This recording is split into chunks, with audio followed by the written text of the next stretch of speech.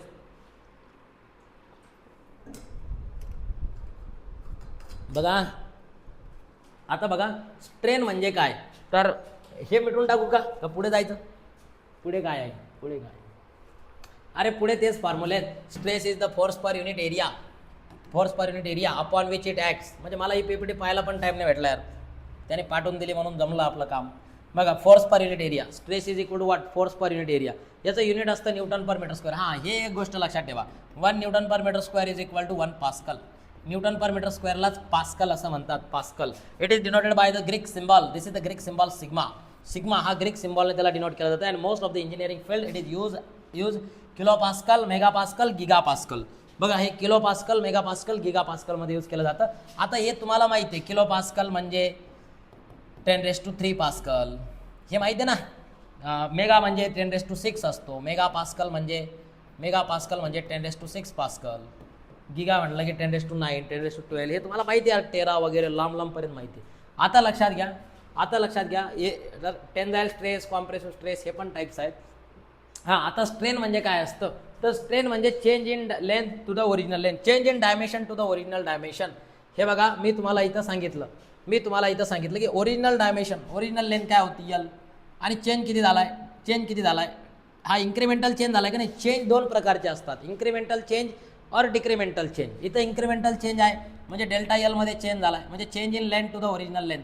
This is called strain. याला आपण strain असं म्हणतो. स्ट्रेनला ई ने डिनोट केलं जातं, स्मॉल ई. आणि हा युनिटलेस आहे बरं का, युनिटलेस, कारण ही पण लेंथ आहे, ही पण लेंथ आहे. अरे चेंज जरी असला, स्मॉल चेंज जरी असला, लेंथच आहे ना, मीटरमध्येच राहणार तर मीटरमध्येच राहणार, दोन्ही सेंटीमीटरमध्ये राहणार. विल युनिटलेस कॅन्सल होईल, मीटर कॅन्सल होईल किंवा सेंटीमीटर कॅन्सल होईल. म्हणजे लक्षात घ्या, the ratio of change in dimension to the original dimension which is called strain and it is unitless quantity and hence dimensionless quantity. Unit नसला तर dimension पण राहणार नाही. खूप सिम्पलची गोष्ट आहे, लक्षात घ्या. इथं आता तुम्हाला हे स्ट्रेन दिलं, हे इथं तेच सांगितलं की change in length to the original length, it is denoted by the symbol epsilon. अरे एप्सिलॉन सॉरी, ईच्या ऐवजी एप्सिलॉन म्हणा, एप्सिलॉनने डिनोट करा त्याला. की in each case the force F is produces the deformation, फोर्समुळे डिफॉर्मेशन होणार आहे. आणि बरोबर usually the change in the force, the stress and deformation into strain. आणि या फोर्समुळे जो आता फोर्सला तुम्ही तिथं डायरेक्ट डिस्ट्रॉय तर करू शकत नाही, याचं कन्वर्जन होणार आहे, स्ट्रेसमध्ये कन्वर्जन होणार आहे, स्ट्रेनमध्ये कन्वर्जन होणार आहे. आणि स्ट्रेन म्हणजे काय असतं, deformation per unit original length, deformation per unit original length. लक्षात घ्या. सॉरी यार, मी उलटं लिहिलं का यार, इकडं उलटं लिहिलं का यार, गोळच झाला यार. Change in length to the original length आहे ना यार, change in length to the original length आहे, change in length to the original length means delta L upon L, delta L upon L असं पण लिहितात त्याला. E epsilon is equal to delta L upon L. Okay, तर अशा पद्धतीने इथं लक्षात घ्या, हरकत नाही, तुम्ही लक्षात घ्या की change in length to the original length, change in length to the original length म्हणजे delta L upon L, delta L upon L. This is strain. This is strain. तर हे तिथं अशा पद्धतीनं लक्षात घ्या. आता बघा पुढे काय आहे, हे डायरेक्ट स्ट्रेन डायग्राम. ही पीपीटी खूपच मिसमॅच रँडम आहे. ठीक आहे, आता लक्षात घ्या, तुम्हाला काही गोष्टी इथं लक्षात ठेवा की जे स्ट्रेस आहे ना, स्ट्रेस आणि स्ट्रेन याचे टाईप्स असतात. बघा स्ट्रेसचे टाईप्स आहेत, हे स्ट्रेसचे टाईप तुम्ही लक्षात ठेवा. स्ट्रेसचे 3-4 टाईप आहेत. पहिला आहे टेन्साईल स्ट्रेस, दुसरा टाईप आहे टेन्साईल नंतर कॉम्प्रेसिव्ह स्ट्रेस, कॉम्प्रेसिव्ह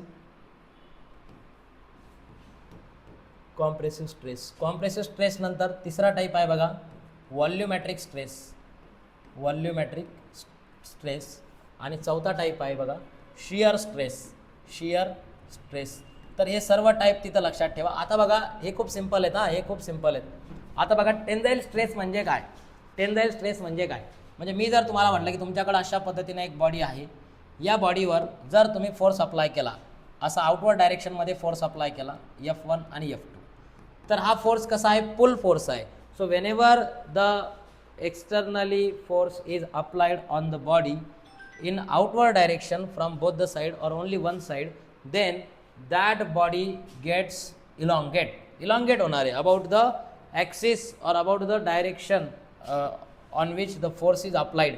ज्या डायरेक्शनमध्ये तुम्ही फोर्स लावताय म्हणजे याचं इलॉंगेशन होणार आहे, म्हणजे याचं असं डिफॉर्मेशन तुम्हाला इथं पाहायला भेटणार आहे. लक्षात घ्या, असं डिफॉर्मेशन छोटंसं तुम्हाला पाहायला भेटेल. म्हणजे हा झाला इथं चेंज इन लेंथ. लक्षात घ्या, हा चेंज इन लेंथ झाला आहे. हा डेल्टा यल प्लस यल आहे, यल प्लस डेल्टा यल आहे. ही ओरिजिनल लेंथ होती, ही ओरिजिनल लेंथ होती. लक्षात घ्या, ही ओरिजिनल लेंथ होती यल. हा चेंज इन लेंथ झालेला आहे. ठीक आहे. आता बघा टेन्साईल स्ट्रेस म्हणजे काय, तर टेन्साईल स्ट्रेस म्हणजे काय, तर मी तुम्हाला आधीच सांगितलं की स्ट्रेस म्हणजे फोर्स पर युनिट एरिया. आता तुम्ही जो फोर्स इथं लावताय तो कोणत्या टाईपचं नेचर आहे बरं फोर्सचं? टेन्साईल फोर्स आहे की नाही, पुल फोर्स आहे की नाही. पुल फोर्सला टेन्साईल फोर्स म्हणायचं. The force due to because of which the body get elongates or the force which is directed away from the body which is called tensile force. आणि मी तुम्हाला सांगितलं की स्ट्रेस म्हणजे बघा आता टेन्साईल स्ट्रेस म्हणजे फोर्स पर युनिट एरिया आहे. तर टेन्साईल स्ट्रेस म्हणजे काय येणार आहे, tensile force per unit area, tensile force per unit area. आणि याचं युनिट तर तेच राहणार आहे, डायमेन्शन पण सेम राहणार आहे, कारण फोर्स पर युनिट एरियाच आहे ना यार, त्यामुळे युनिट सेम, डायमेन्शन सेम, जे स्ट्रेसचं आहे तेच सेम. आता टेन्साईल स्ट्रेन जर असेल, टेन्साईल स्ट्रेन जर म्हटलं मी तुम्हाला, टेन्साईल स्ट्रेन, तर टेन्साईल स्ट्रेन म्हणजे काय सांगितलं मी तुम्हाला, स्ट्रेन म्हणजे change in dimension to the original dimension, बरोबर. आणि इथं कोणत्या डायमेन्शनमध्ये चेंज होतोय, इथं लेंथमध्ये चेंज होतोय, म्हणजे change in length divided by original length. लक्षात घ्या, चेंज इन लेंथ इथं लिहायचं का थोडं, याला sigma T is equal to F T by formula लिहायचं तर लिहू, change in length divided by original length. आणि लक्षात घ्या, याला तुम्ही लिहू शकता सिग्मा टी फॉर टेन्साईल असं लिहायचं तर लिहा. हे चेंज इन लेंथ काय आहे, delta L divided by original length काय आहे, L. And it is unitless, it is dimensionless quantity. जर लेंथमध्ये चेंज झाला, टेन्साईल फोर्स अप्लाय केला तर टेन्साईल स्ट्रेस इंड्यूस होणार आहे आणि लेंथमध्ये चेंज होणार आहे. अशा पद्धतीनं टेन्साईल स्ट्रेनला लक्षात ठेवा. नंतर कॉम्प्रेसिव्ह स्ट्रेस आहे बघा, कॉम्प्रेसिव्ह. आता कॉम्प्रेसिव्ह स्ट्रेस काय असतं, कॉम्प्रेसिव्ह स्ट्रेन काय असतं, तर कॉम्प्रेस केलं जर तुम्ही त्याला, कॉम्प्रेस म्हणजे मी जर तुम्हाला म्हटलं की तुमच्याकडं अशा पद्धतीनं तुमच्याकडं आता हा सपोज हा शाफ्ट आहे बघा, हा शाफ्ट आहे, ठीक आहे, असा हा शाफ्ट. आता याच्यावर तुम्ही असा पुश फोर्स लावला, दोन्ही डायरेक्शनमध्ये पुश फोर्स लावला बघा, हा एफ दोन्ही डायरेक्शनमध्ये पुश फोर्स लावला तर काय होणार आहे, हा कॉम्प्रेस होणार आहे की नाही, हा कॉम्प्रेस होईल. हे जे मटेरियल आहे हे असं कॉम्प्रेस होईल, हा पुढे जाईल असा आणि थोडंसं डायमीटर याचं वाढणार आहे, लक्षात घ्या, असा तिथं हा कॉम्प्रेस होईल. म्हणजे इथं काय झालं, इथं डिक्रिमेंटल चेंज झाला आहे लेंथमध्ये. अगोदर लेंथ तुमच्याकडे यल होती, यल होती, आता लेंथमध्ये डिक्रिमेंटल चेंज झाला आहे. मग डिक्रिमेंटल चेंजला तुम्ही, ठीक आहे, डेल्टा यल म्हणा किंवा स्मॉल यल म्हणा, तिथं स्मॉल यल, ठीक आहे, किंवा डेल्टा यलच म्हणा, हरकत नाही. तर फक्त इथं लक्षात घ्या, इथं इन्क्रिमेंटल चेंज आहे, इकडे डिक्रिमेंटल चेंज आहे, बरोबर. आणि इथं फोर्स कसा होता, कॉम्प्रेसिव्ह फोर्स. मग कॉम्प्रेसिव्ह स्ट्रेसला तुम्ही कसं डिफाईन करणार,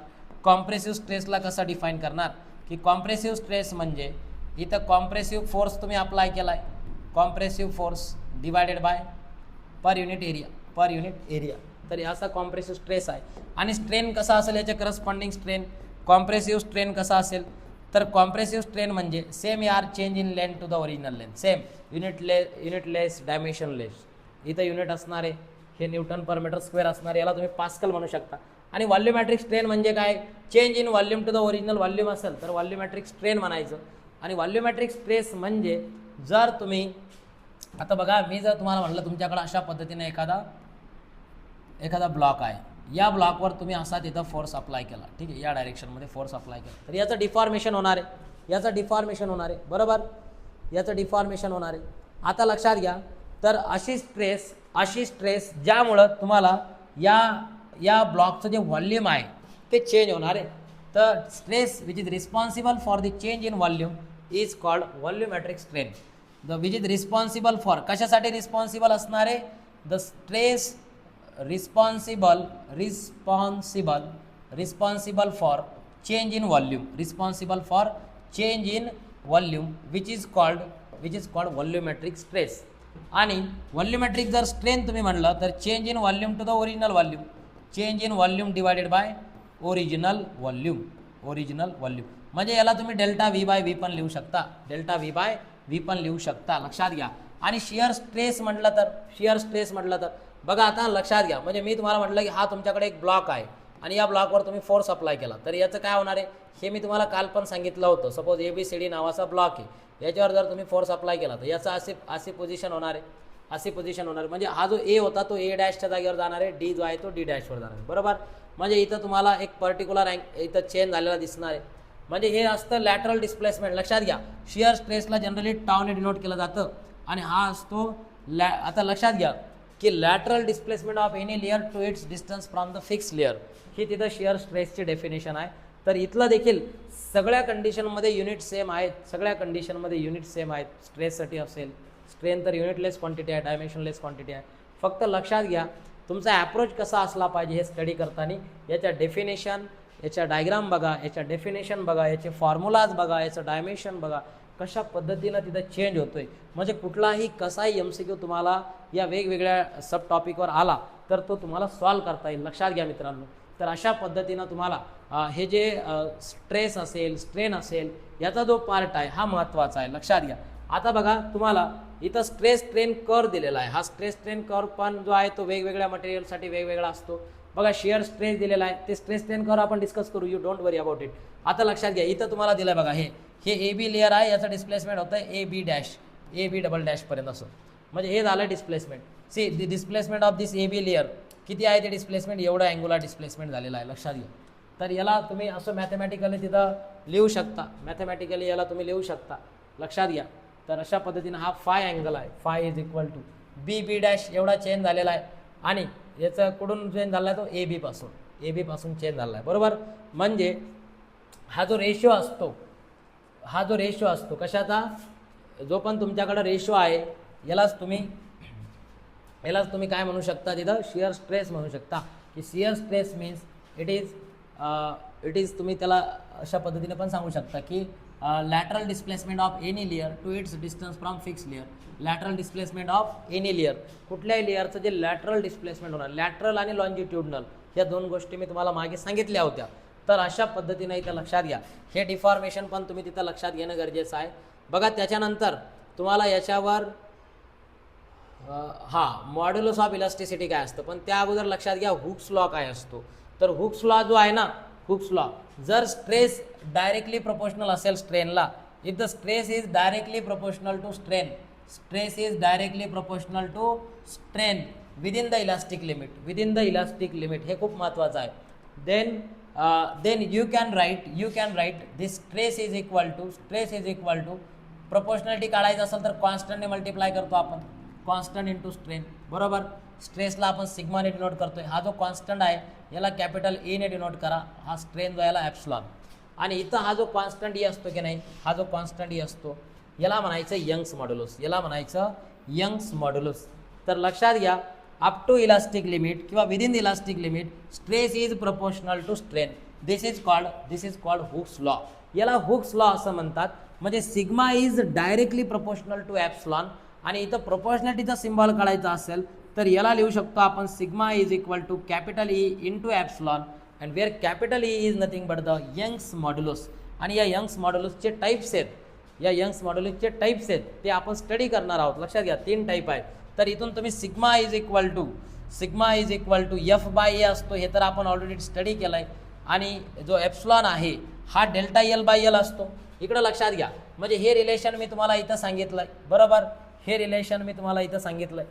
आता लक्षात घ्या, तुम्हाला माहिती आहे सिग्मा म्हणजे काय असतो, force per unit area. Sigma म्हणजे काय असतो, सिग्मा म्हणजे फोर्स पर युनिट एरिया.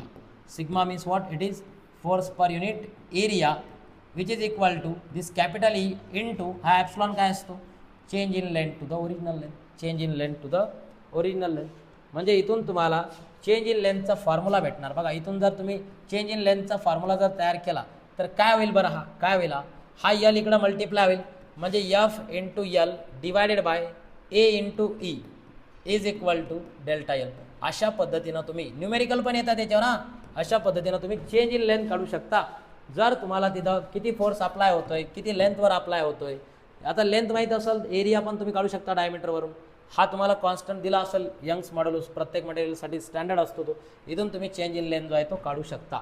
तर हे थोडंसं मॅथमॅटिकल जे रिलेशन आहे हे मॅथमॅटिकल रिलेशन लक्षात ठेवा, हे थोडंसं मॅथमॅटिकल रिलेशन लक्षात ठेवा. आता यंग्स मॉड्युलस जो आहे ना, तर यंग्स मॉड्युलसचे टाईप्स असतात बघा. बल्क मॉड्युलस आहे, मॉड्युलस ऑफ रिजिडिटी आहे, नंतर शियर मॉड्युलस म्हणतो त्याला आपण, बरोबर. तर लक्षात घ्या इथं तुम्हाला बघा आता हा फॉर्म्युला आहे तो E इज इक्वल टू, बघा E इज इक्वल टू हा काय आहे सिग्मा बाय एप्सलॉन, आणि सिग्मा म्हणजे फोर्स पर युनिट एरिया आणि एप्सलॉन म्हणजे change in length to the original length. याच्यावरून तुम्हाला हा फॉर्म्युला तिथं तयार होतो. म्हणजे डेफिनेशन जर तुम्हाला लिहायची असेल यंग्स मॉड्युलसची, तर यंग्स मॉड्युलसला तुम्ही कसं डिफाईन करू शकता? It is the ratio of stress to the strain, stress to the strain. Hooke's लॉवरूनच यंग्स मॉड्युलसची डेफिनेशन जी आहे ती तयार होते. बघा यार, हे थोडंसं स्लाईड मागे पुढे आहेत, हरकत नाही, मी तुम्हाला सांगताना सिक्वेन्समध्ये सांगत आहे की एप्सलॉन जो आहे, सॉरी ई जो आहे, E is the ratio of sigma by epsilon, म्हणजे Young's modulus is the ratio of stress to strain, stress आणि स्ट्रेनचा रेशो आहे. आता तुम्ही इथून युनिट सांगू शकता, स्ट्रेसचं युनिट काय आहे, स्ट्रेसचं युनिट काय आहे, स्ट्रेसचं युनिट आहे, हे तर युनिटलेस आहे, हे एप्सलॉन तर युनिटलेस आहे, हे न्यूटन पर मीटर स्क्वेअर आहे, newton per metre square. This is the unit of Young's modulus. आता या यंग्स मॉड्युलसचे टाईप असतात, 3 टाईप असतात. पहिला असतो बघा modulus of elasticity, modulus of elasticity असतो, मॉड्युलस ऑफ इलास्टिसिटी. दुसरा आहे बघा बल्क मॉड्युलस, बल्क मॉड्युलस. आणि तिसरा टाईप आहे याच्यामध्ये मॉड्युलस ऑफ रिजिडिटी, किंवा त्याला शियर मॉड्युलस म्हणतात, शियर मॉड्युलस. यालाच तुम्ही मॉड्युलस ऑफ रिजिडिटी देखील म्हणू शकता, मॉड्युलस ऑफ रिजिडिटी हे पण तुम्ही त्याला म्हणू शकता. लक्षात घ्या, हे खूप सिंपल पार्ट आहे हा. तर अशा पद्धतीनं हा भाग तिथे लक्षात घ्या. आता बघा, हे बल्क मॉड्युलस डायरेक्ट जो दिला आहे, याच्या आधी तुम्हाला इकडं मॉड्युलस ऑफ इलास्टिसिटी आहे, थोडं मागं पुढे आहेत, हरकत नाही, थोडं मागं पुढे आहे. लक्षात घ्या की stress required to produce a strain of unity, strain of unity that is.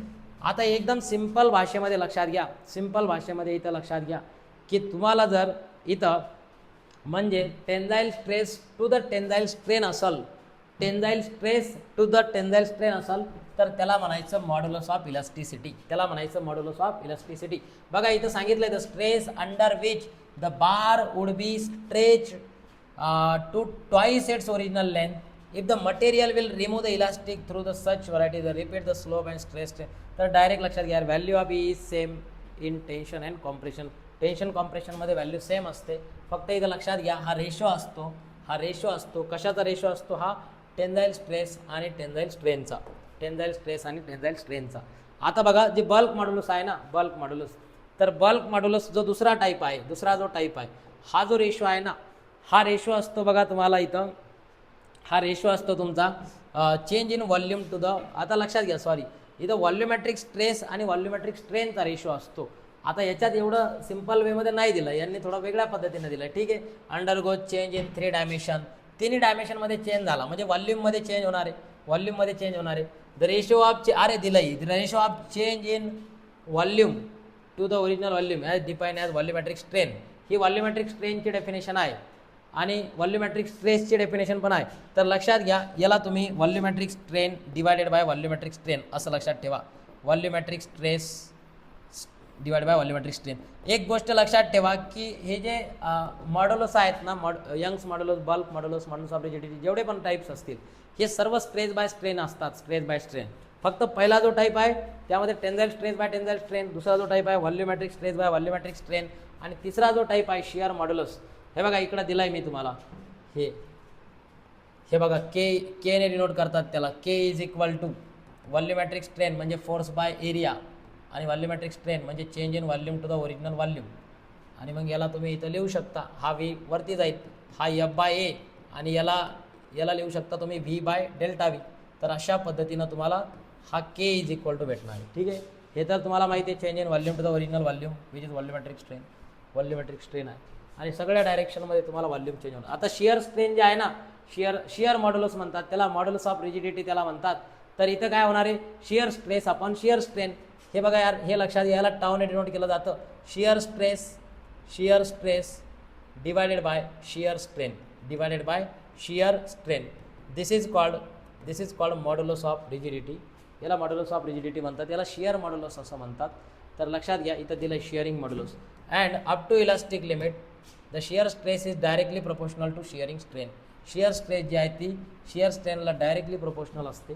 म्हणजे तुम्ही इथं लिहू शकता, सॉरी यार याला एनने दिलं यांनी, ठीक आहे ठीक आहे, एनने डिनोट केलं यांनी, आपण इथलं घेऊ हे तर टाव तर याला म्हणतोय ना आपण. तर लक्षात घ्या, इथं अशा पद्धतीनं तुम्हाला N is equal to tau by phi, हे सिम्बॉलिकली याला टाव बाय फाय लिहा, टाव बाय फाय. तर अशा पद्धतीनं इथं लक्षात घ्या. तर हे शिअर मॉड्युलस आहे. त्यानंतर बघा पॉयझन्स रेशो काय असतो. तर पॉयझन्स रेशोचा पण एक सिम्पल कॉन्सेप्ट आहे. पॉयझन्स रेशोचा पण एक सिम्पल कॉन्सेप्ट आहे. आता सर्व स्ट्रेसचे टाईप झाले, सर्व स्ट्रेनचे टाईप झाले. हे सर्व स्ट्रेसेस स्ट्रेन्स वगैरे स्टडी केल्यानंतर तुम्हाला इथं पॉयझन्स रेशो शिकायचा आहे. तर खूप सिम्पल आहे बघा पॉयझन्स रेशो. पण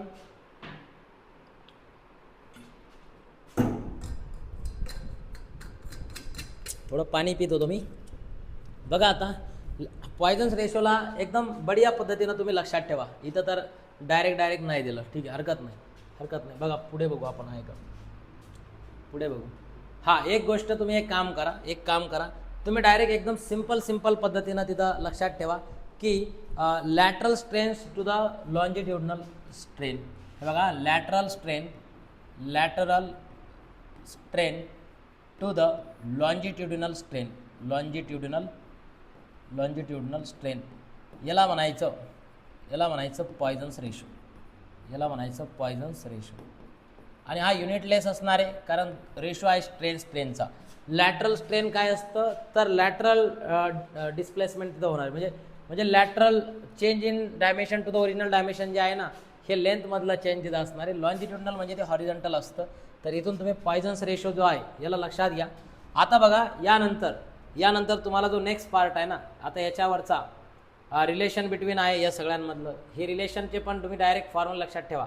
हा एक फॉर्म्युला लक्षात ठेवा, हा डायरेक्ट एक फॉर्म्युला लक्षात ठेवा. A is equal to 3k इन ब्रॅकेट 1 मायनस ट्वाईस म्यू. हा एक फॉर्म्युला लक्षात ठेवा. याच्यावर प्रॉब्लेमला तुम्हाला काम येऊ शकतो. त्याच्यानंतर हे तर तुम्हाला माहिती आहे ऑलरेडी, हे सर्व फॉर्म्युले आपण डिस्कस केलेत. भरपूर ॲडिशनल पार्ट आहे. हा एक फॉर्म्युला लक्षात ठेवा. हे रिलेशन सगळेच लक्षात ठेवा. हे तीनही रिलेशन तुम्ही लक्षात ठेवा. हे फॉर्म्युल्यामध्ये तुम्हाला काम येणार आहेत. हे यंग्स मॉड्युलस, बल्क मॉड्युलस आणि शिअर मॉड्युलसमधले रिलेशन आहेत. यंग्स मॉड्युलस, बल्क मॉड्युलस आणि शिअर मॉड्युलसमधले रिलेशन आहेत. त्यामुळं हे लक्षात ठेवा. हे मॉड्युलस ऑफ इलास्टिसिटी हा बल्क मॉड्युलस आहे, हा शिअर मॉड्युलस आहे. तर लक्षात घ्या, हे रिलेशन तुम्ही लक्षात ठेवा. या बघा, याच्यावर बेस काही प्रॉब्लेम आहेत. तर हे प्रॉब्लेम देखील तुम्हाला अशा पद्धतीचे येतात. ठीक आहे, तुम्ही ओव्हरलुक करा हे प्रॉब्लेम, फक्त ओव्हरलुक करा, स्क्रीनशॉट मारून घ्या. खूप सिम्पल आहे, खूप सिम्पल. काही नाही यार, याच्यात डायरेक्ट तुम्ही स्टेटमेंट वाचायचं. याच्यात काही तुम्हाला पर्टिक्युलर काही गोष्टी दिलेल्या असतील, एखादा अननोन असेल तो तुम्ही फाइंड आउट करायचा आहे. हे फॉर्म्युला तुम्हाला माहीत असणं गरजेचं आहे. Stress is equal to P/A हा फॉर्म्युला आहे. इथं डायरेक्ट तुम्हाला फोर्स किती आहे तो दिला आहे. बघा इकडे दिला आहे, तुम्ही वाचा याला. हे बघा, कॉम्प्रेसिव्ह लोड आहे 100 किलो न्यूटनचा. हा लोड आहे, म्हणजे load is nothing but the force. म्हणजे फोर्स दिला आहे 100 किलो न्यूटन. याला न्यूटनमध्ये करा, 100 × 10⁻³ न्यूटन होणार.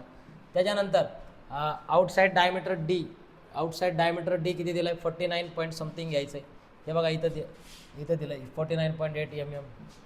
आणि हे काय दिलं, वर्किंग स्ट्रेस म्हणजे सिग्मा दिला आहे. सिग्मा इज इक्वल टू 80, हा 80 दिला आहे. आणि फॉर्म्युला तुम्हाला माहिती आहे, sigma is equal to P/A. तुम्ही कॅल्क्युलेशन करा, you will get the answer. Simple आहे. हा एक प्रॉब्लेम आहे. इथं पण बघा, स्टील वायर आहे, व्हर्टिकली हँग केलेला आहे स्टील वायरला. Under its weight what is the greatest length which can have the allowable tensile stress दिलेले आहे. 200 मेगापास्कल. मी तुम्हाला आधीच सांगितलं, मेगा म्हटलं की त्याला तुम्ही पास्कलमध्ये कन्वर्ट करा. एक तर 10⁻³ न्यूटन पर मीटर स्क्वेअर लिहा, 10⁻⁶ मीटर स्क्वेअर लिहा, किंवा 200 × 10⁻³ kilo Newton per metre square लिहा, म्हणजे ते किलो पास्कल होईल. ठीक आहे. त्याच्यानंतर तुम्हाला इथं डेन्सिटी दिली स्टीलची 80 kilo pascal, kilo Newton per metre square. आणि वेट दिलं आहे वायरचं. फॉर्म्युला वापरा, सेम आहे, सॉल्व करा. ओके, चला. त्याच्यानंतर बघा नेक्स्ट, हा एक प्रॉब्लेम आहे. हा पण खूप सिम्पल आहे. हा स्ट्रेनवरचा आहे. स्ट्रेनचा फॉर्म्युला तुम्ही यूज करा तिथं, आत्ता आपण बघितलेला. तर एकदम बढिया असे सिम्पल प्रॉब्लेम तुम्हाला परीक्षेमध्ये पाहायला भेटू शकतात. याच्यावर तुम्हाला एकतर थेअरीवर पण प्रश्न येणार आणि न्यूमेरिकलवर पण येणार. ठीक आहे, ठीक आहे. हा पण सिम्पल आहे, हा पण सिम्पल न्यूमेरिकल आहे, हा पण न्यूमेरिकल सिम्पल आहे. बघा याने जी PPT दिली ना, यात भरपूर कंटेंट आपल्या कामात आहे. भरपूर म्हणजे सगळाच आपला आहे, सगळाच आपला आहे. फक्त मध्ये तुम्हाला एवढ्या डेप्थमध्ये जायची गरज नाही. जे तुम्हाला ते रिलेशन वगैरे दिलेत ना 1-2 स्लाईडवर, तिथे तुम्ही फॉर्म्युले लक्षात ठेवा. फक्त फॉर्म्युला लक्षात ठेवा. हा पण एकदम बढिया क्वेश्चन आहे. असे प्रॉब्लेम येऊ शकतात ना, तुम्ही असं म्हणू नका की आपली PPT आहे का, आपला आहे का. सगळं तुमच्याच सिलेबसमधलं आहे, सगळं तुमच्याच सिलेबसमधलं आहे. ठीक आहे. बघा हा पण एक न्यूमेरिकल आहे. या टाईपचे न्यूमेरिकल तुम्हाला एक्झाममध्ये पाहायला भेटू शकतात.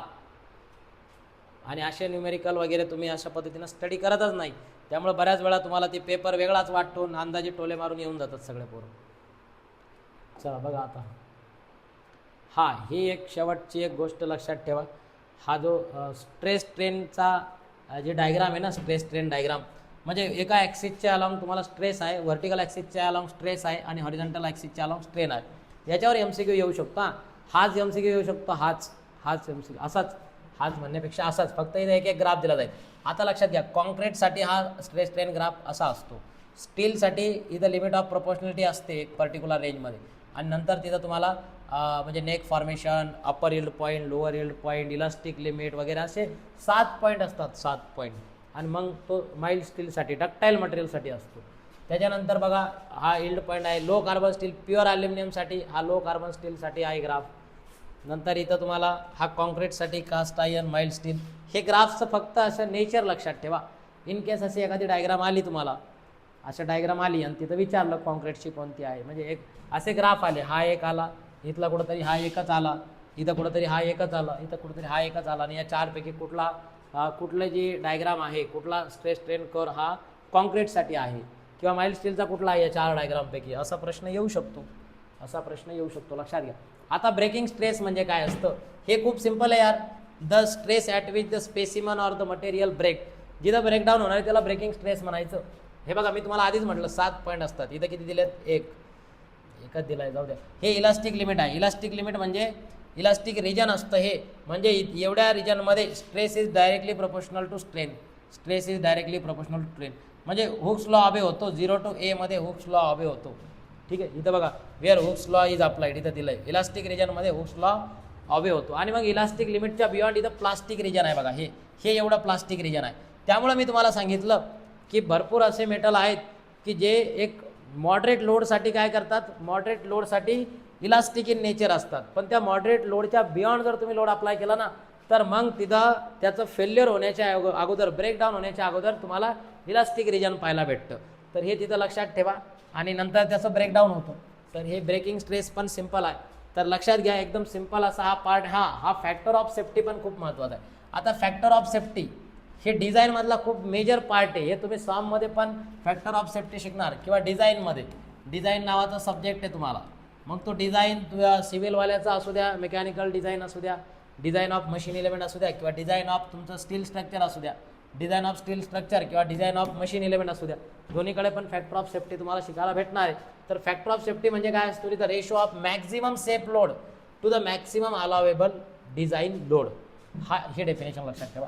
फॅक्टर ऑफ सेफ्टी म्हणजे stress at failure divide by stress when unloaded. तर ही एक डेफिनेशन तिथं लक्षात ठेवा. आणि हा डिपेंड होतो according to the loading condition and types of force induce.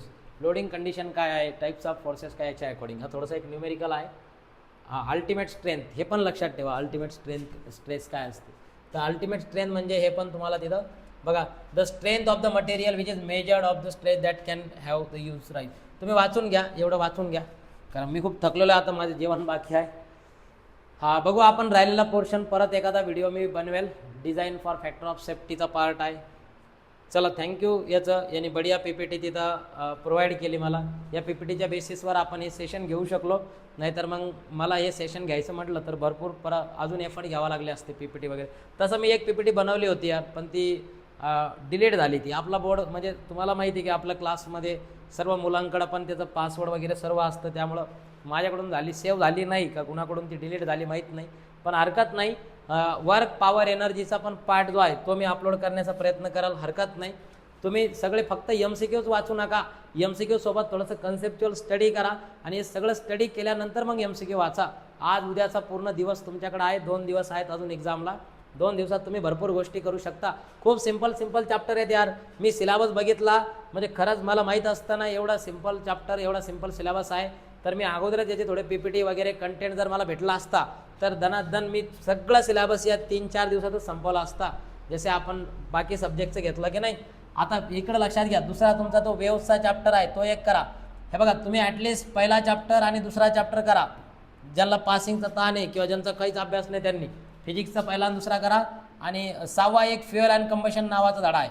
Fuel and combustion केमिस्ट्रीमध्ये, फ्युएल अँड कंबशन हा खूप महत्त्वाचा आहे. आणि अरे सगळे धडे सोपे आहेत यार.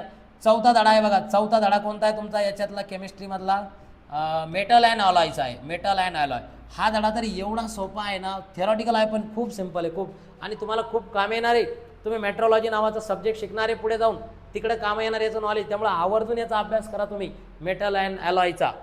आणि त्याच्यानंतर हा वॉटर ट्रीटमेंटचा आहे. हे वॉटर ट्रीटमेंटचा जो आहे ना, हे सिव्हिलवाल्याला जास्त काम येतो, पण तुम्ही पण इथं सेडिमेंटेशन वगैरे या वॉटर ट्रीटमेंटच्या ज्या प्रोसेस आहेत, वॉटर फिल्ट्रेशनच्या त्या प्रोसेस आहेत, सगळं सिंपल आहे यार, सगळं खूप सिंपल आहे. हे थेरॉटिकल चॅप्टर आहेत. फ्युएल कंबशनचा पण खूप सिंपल आहे. कॅलरिफिक व्हॅल्यू, फ्युएल म्हणजे काय, इंधन कशात कोणते कोणते असतात, लाकूड आहे, कोळसा आहे, ऊड आहे, पेट्रोल, डिझेल वगैरे, हे सर्व तिथं इंधनाचं तुम्हाला स्टडी करायचं आहे. त्याची कॅलरिफिक व्हॅल्यू काय असते, त्याचं इग्निशन टेम्परेचर काय असतं, त्याचं कंबशन कधी होतं, खूप सिंपल आहे. हे सर्व कंटेंट खूप सिंपल आहे. पण बघू आता माझ्याच्याने झालं पॉसिबल तर मी कवर करेल जेवढं होईल तेवढं, आज संध्याकाळी म्हणा किंवा उद्या म्हणा. पण निव्वळ माझ्या भरोश्यावर न राहता तुम्ही तुमच्याकडे जो पण कंटेंट असेल तो कंटेंट चांगल्या पद्धतीने त्याला वाचा, अंडरस्टँड करा, नंतर MCQची प्रॅक्टिस करा. ऑनलाईन पण तुम्ही असं क्विज सर्च करा की या टॉपिक, ते पर्टिक्युलर टॉपिकचं नाव टाकायचं, क्विज टाकायचं, ऑनलाईन क्विजेस द्या, प्रॅक्टिस करा. ठीक आहे, चालेल. चला इथंच थांबू आपण. भेटूया परत एकदा पुढच्या सेशनमध्ये. बघू पुढच्या सेशनमध्ये आपण राहिलेला जो पार्ट आहे चॅप्टरमधला तो कवर करू. उद्या पण आपण बघू, झाला पॉसिबल तर उद्या पण कवर करू. परंतु तुम्ही चांगल्या पद्धतीनं एकदम डेडिकेटेडली ऑनलाईन सब्जेक्ट जरी असला तर अभ्यास करा चांगल्या पद्धतीनं, कारण ऑनलाईन सब्जेक्ट भरपूर विद्यार्थ्यांचा बॅकलॉग आहे. भरपूर विद्यार्थ्यांचा बेसिक सायन्स बॅक आहे. म्हणजे इव्हन माझ्याकडंच क्लासला जे मुलं होते मॅथमध्ये 3 जण फेल आहेत आमचे, जे 100+ काहीतरी मुलं होते, त्यातले फक्त 3-4 जणांचाच मॅथ बॅक आहे. पण सायन्स 10-15 17-18 मुलांचं सायन्स बॅक आहे.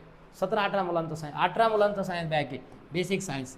आणि मॅथमध्ये फक्त 4च जण आहेत, 3 का 4 जण आहेत, तेवढ्याच जणांचा बॅक आहे. म्हणजे मॅथपेक्षा सायन्सचं अवघड वाटतं सर्वांना, कारण तुम्ही अभ्यासच नाही करत. थोडंसं कन्सेप्च्युअल अभ्यास करा. फक्त MCQ वाचणं किंवा MCQ लिहिणं सबमिशनसाठी हा अभ्यास नसतो.